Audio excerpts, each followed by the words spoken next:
तर भावांनो, बरेच दिवस झाले होते माझे हेअर कटिंग केलेलं नव्हतं आणि केस पण खूप वाढलेले होते आणि उद्या गणेश जयंती होता, त्यासाठी जरा मी मित्रांसोबत बाहेर जाणार होतो म्हणून मी हेअर कटिंग करून घेतलं. आधी हेअर कटिंग केल्यानंतर मी घरी आलो. घरी आल्यावर बघा आणि रॉकी येऊन माझ्यापाशी बसला. याला भूक लागल्यावर माझ्यापाशी येतो, नाहीतर येत नाही. कितीही बोलव तरी येत नाही. आता याला भूक लागली म्हणून याला येऊ माझ्यापाशी. त्याला पेडी वगैरे घालायला पाहिजे. आणि त्यानंतर मी अंघोळ करून घेतलं आणि सकाळी लवकर उठलो आणि ऑफिसला जायच्या आधी मी गणेश बाप्पाचं दर्शन घेतलं, कारण गणेश जयंती होता.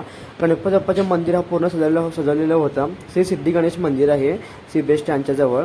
आणि मंदिर पण दर्शन घेतलं आणि तिथनं संध्याकाळी निघालो मी नांदगावला. इथे नांदगावमध्ये जे आमच्या ऑफिसचे जे मालक आहेत ते मालकांनी गणपती मंदिर नवीन म्हणजे जीर्णोद्धार केलेलं आहे. मंदिराचं उद्घाटन होतं आज आणि गणेश जयंती असल्यामुळे तिथे मोठे कार्यक्रम होते, त्यामुळे पोरं सगळे निघालो आम्ही. रात्रीचं पूर्ण अंधार बुडीक होतो बघा.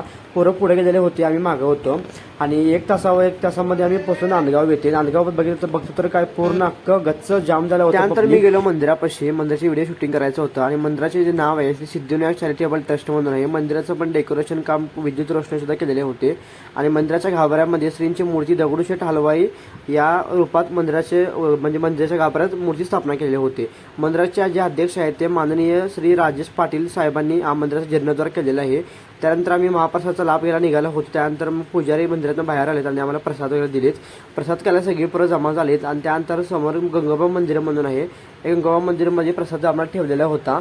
आम्ही सगळ्यांना प्रसादाचा लाभ घेतला. प्रसाद पण एक नंबर झालेला होता इथला. सगळ्या भूक लागल्यामुळे सगळी पोरं फक्त महाप्रसादची वाट बघत होती आणि आम्ही जेवलो आणि तिथनं निघालो कार्यक्रमासाठी. कार्यक्रमाचे जे मेन म्हणजे ॲक्टर आहेत ते तुझ्यात जीव रंगला आहे या मालिकेतल्या ॲक्टरला यांनी निमंत्रण केले होते आणि होम मिनिस्टरचा कार्यक्रम ठेवला होता लेडीजसाठी आणि कार्यक्रम पण खूप एक नंबर चांगला झाला आणि गर्दी खूप झालं होतं आणि गर्दीमध्ये कोण कोणा ओळखत होतं. सगळी पोरं इकडे तिकडे झालेली होती. कार्यक्रम सुरू झाला आणि रात्रीचे 1 किंवा 1:30 वाजे तेव्हा कार्यक्रम संपन्न झाला होता आणि त्यानंतर आम्ही घरी परत. व्हिडिओ आवडल्यास नक्की आपल्या पेजला फॉलो करा, लाईक आणि कमेंट करायला विसरू नका.